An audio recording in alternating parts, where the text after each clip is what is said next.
Traveling on an airplane with your guitars, especially for work, can be really scary, despite the fact that there are new regulations that allow musicians to be able to bring their instruments on board. Oftentimes, the gate agents are unaware of that, and so is the flight crew. What's going on? My name's David Page. I'm a guitarist and singer, and my wife and I are a duo currently performing on the Norwegian Viva. I just posted a video about our travel day here to the ship and signing on, and I got some questions about how we travel with my guitars, so let me show you.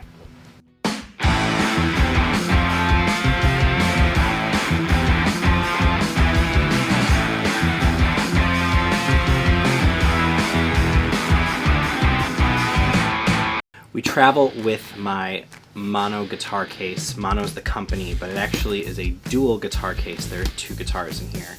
In the back is my Les Paul, and in the front is my Telecaster. This case is super protective. It supports the neck, it supports the body. There's protection all the way around. Something that I do in order to support the support that's in here is I actually put some of my t-shirts inside my guitar case. The other reason that I do that is that as a musician, I have a lot more clothes that I have to bring than a lot of the other crew members.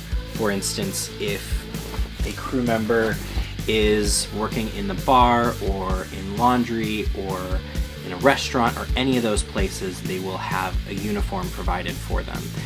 Also, the performers in the cast will also have their daytime uniform provided for them, and then when they perform, they're usually performing in some sort of costume. As musicians, we have to bring our own clothes to perform in. So I'm bringing suits, I'm bringing dress shirts, I'm bringing nicer types of t-shirts in order to perform in a way that fits the dress code. Also, we aren't provided with daytime uniforms, so I have to bring clothing that also fits the standard dress code. On top of bringing all of that, we also have to bring our equipment. I have my guitars, I have my pedal board, and Stephanie and I use in-ears and record all of our shows, so we actually bring our own in-ear mixer as well. Because of that, I have to get a little bit creative about how I bring my t-shirts. So I put t-shirts, socks, underwear, and I pack them inside this case with my guitars. I was asked if we had to purchase an extra seat for my guitars. We do not, luckily. These guitars are able to fit either in an overhead compartment, or they could also fit in the jacket closet at the front of the plane. Usually that closet is reserved for the jackets of the crew members of the airplane. However, if you ask nicely, sometimes they will make a little bit of space for you and allow you to put your guitars in their closet. One of the reasons I like to arrive very early to all of my flights with my guitars is because regardless of what group I'm in, I will go up to the gate agent right away and let them know that I'm traveling with guitars. On the flight from Chicago to Frankfurt, the gate agents actually placed us in priority boarding, which allowed me to have kind of first dibs on the overhead compartment space. So I put my guitars up there, and I also put my pedal board bag up there. For our second flight from Frankfurt to Venice, the gate agent actually came and brought me and Stephanie to the very front of the line, and we were the first two people to board the plane.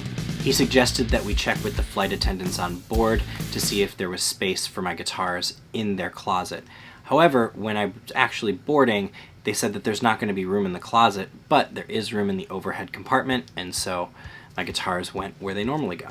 Some of the only times that I have issues with flying with the guitars and not being able to put them in the overhead compartment is when I'm flying on a very small airplane. So for instance, on our last contract, we flew from Chicago to Miami, and then Miami onto Freeport, Bahamas.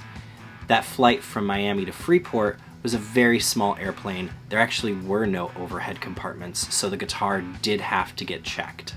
Whenever that happens, I like to do something called a gate check, which allows me to essentially give my guitars to the agent right at the gate, and then they put that underneath the plane. And then the guitars would be waiting for me as soon as I got off the plane, still at the gate. So it's not gonna go through the standard baggage claim and have to go on the carousel and everything. The biggest thing that I'm concerned about with putting these through and checking them is that I might run into an issue where it's not handled correctly. But if you minimize the amount of times that some baggage handler would be handling your guitars, then you're probably pretty safe. Luckily, there were no issues with traveling with the guitars this time. Everything is here in one piece. I've played both of the guitars here in my cabin and everything is great. I'm really looking forward to being able to plug them in and perform here on the new Norwegian Viva. If you've ever had to travel with your instruments, let me know any stories you have, successful ones, unsuccessful ones, or any questions you might have. And if you're coming to join us on the Viva, then we'll see you soon. See you in the next video.